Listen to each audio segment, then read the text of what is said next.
예수님께서 십자가에 달려 죽으시기 전 제자들과 마지막 만찬을 하셨어요. 식사 중 갑자기 예수님은 자리에서 일어나셨어요. 마치 종이라도 된 듯 허리에 수건을 두르시고 제자들 한 사람 한 사람 그들의 냄새나는 발, 오물이 묻은 그 발을 닦아주셨죠. 그리고 말씀하셨어요. 내가 본을 보였으니 너희도 서로 발을 닦아줘라. 예수님께서 곧 붙잡혀 십자가 위에서 고통을 당하시고 죽음을 맞이하게 되실 겁니다. 그런데 이것만은 가르치고 싶으셨던 거예요. 서로 그들의 냄새나는 발을 냄새를 맡으며 오물을 닦아주는 사람 되기를 바라셔서 주님께서 본인도 힘드신데 이제 곧 죽으시니 얼마나 마음이 무거우셨겠어요. 그런데도 제자들에게 내가 이건 꼭 가르치고 가야지. 그래서 그들의 발을 닦아주셨습니다. 또 제자들과 헤어져야 하니 그들에게 당부하고 싶은 말도 얼마나 많으셨겠어요. 우리가 읽은 요한복음 14장은 주님께서 제자들과 헤어지기 전에 그들에게 꼭 하고 싶은 말씀들, 그 내용입니다. 어제 본문에서 예수님은 우리에게 아주 친숙한 말씀을 하셨죠. 내가 곧 길이요 진리요 생명이니 나로 말미암지 않고는 아버지께로 올 자가 없다고 그렇게 말씀하셨습니다. 험난한 세상 속에서 무엇이 길인지, 무엇이 진리인지, 무엇이 생명인지 알지 못하는 우리에게 주님만이 길이고 진리고 생명이라고 선언하셨습니다.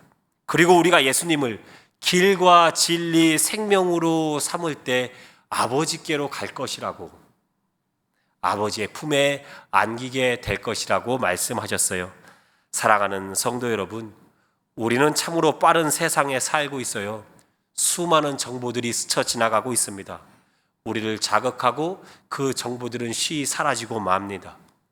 그것들은 우리에게 참 기쁨, 참 만족을 주지 못해요.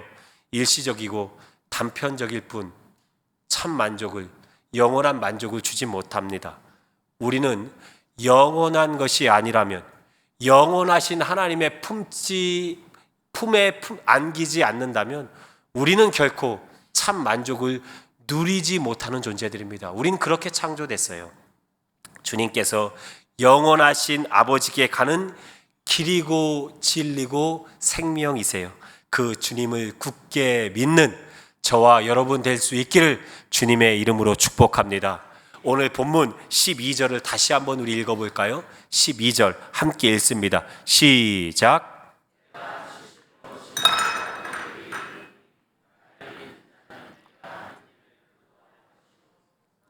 그보다 큰 일도 하리니 이는 내가 아버지께 감이라. 아멘. 예수님은 당신을 믿는 자들이 예수님께서 하신 일을 할 거라고 말씀하셨습니다. 뿐만 아니라 더 큰 일도 할 거라 하셨어요. 흥분되는 말씀이죠. 내가 주님이 하셨듯 떡 5개와 물고기 2마리로 5천 명을 먹일 수 있다니, 내가 주님이 하셨듯 물을 포도주로 만들 수 있다니, 내가 주님이 하셨듯 죽은 자를 살릴 수 있다니, 심지어 주님께서 하신 일보다 더 큰 일도 내가 감당할 수 있다니, 이거 참으로 흥분되는 말씀이죠. 참으로 우리를 들뜨게 하는 말씀입니다. 그런데 13절은 우리의 이 기분이 고양되어 나에게 집중되지 않도록 우리를 차분하게 만들어줍니다. 13절 말씀을 다시 한번 읽어보죠. 함께 읽습니다. 시작.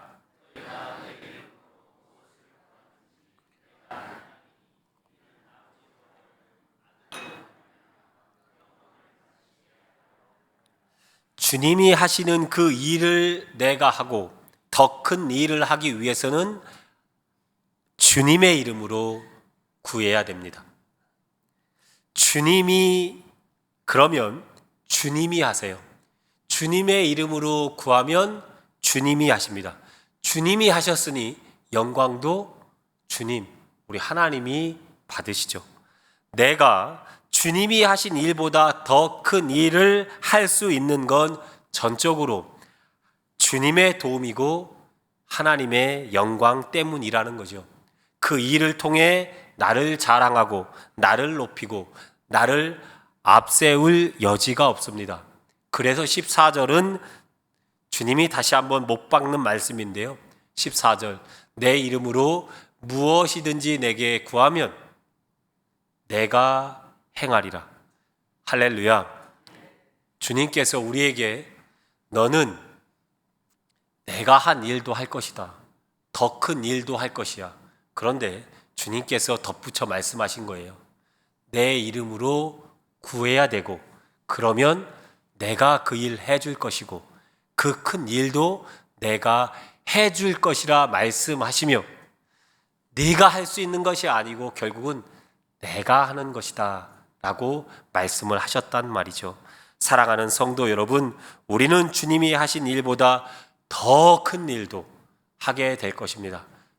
여러분들은 조치원 교회에서, 이제 저는 김천 북부 교회에서 주님이 하셨던 그 일보다도 더 큰 일을 감당할 겁니다. 우리는 큰 일을 할 거예요.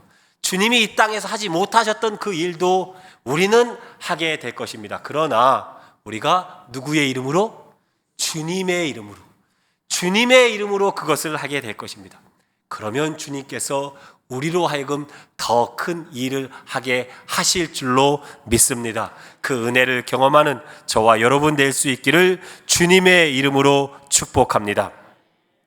내 영광이 아니라 주님의 영광을 위해, 주님의 뜻을 위해, 주님의 이름이 빛나기만을 위해 우리가 일한다면 주님께서 우리에게 주님이 하셨던 일보다 더 큰 일 감당하게 하시죠. 15절은 주님에 대한 사랑과 주님의 계명의 관계를 아주 명확히 드러내 주시는데요. 15절 말씀 함께 읽겠습니다. 시작.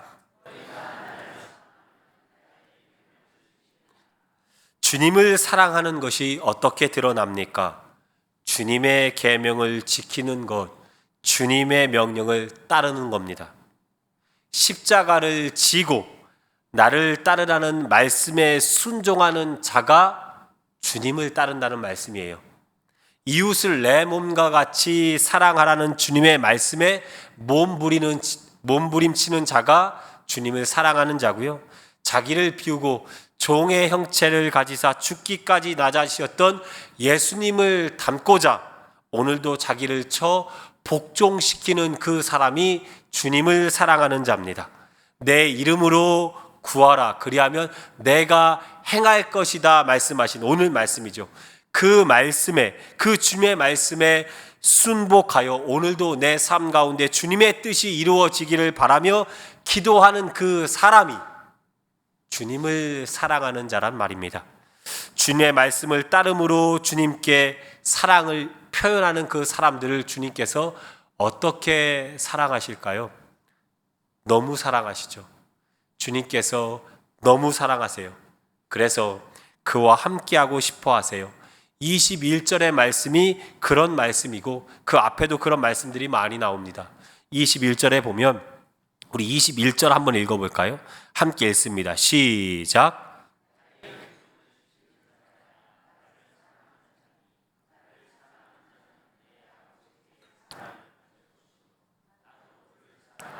그에게 나를 나타내리라. 아멘. 주님의 계명을 지킴으로 주님을 향한 사랑을 표현한 그 사람들을 하나님은 특별히 사랑하세요. 23절 마지막에 주님은 그들과 거처를 함께 하겠다 하셨습니다. 아예 장막을 만들어 그들과 함께 살겠다고 하셨어요.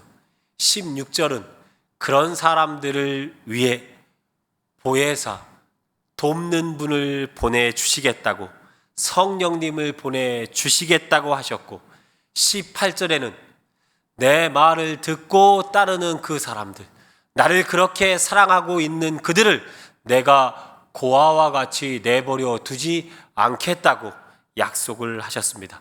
사랑하는 성도 여러분, 주님의 말씀에 순종함으로 주님에 대한 여러분의 사랑을 표현하며 사세요. 그러면 주님이 우리를 특별히 사랑해 주십니다. 우리가 너무 사랑스러워 텐트를 만들고 우리와 함께 거해 주십니다. 우리가 너무 사랑스러워 보혜사 성령님을 보내셔서 여러분들이 힘들고 외로울 때마다 곁에서 위로하시며 격려하시고 여러분들에게 새 힘을 불어 주실 것입니다. 하나님의 그 사랑을, 그 함께 하심을 충만히 누리는 저와 여러분이 될 수 있기를 주님의 이름으로 축복합니다.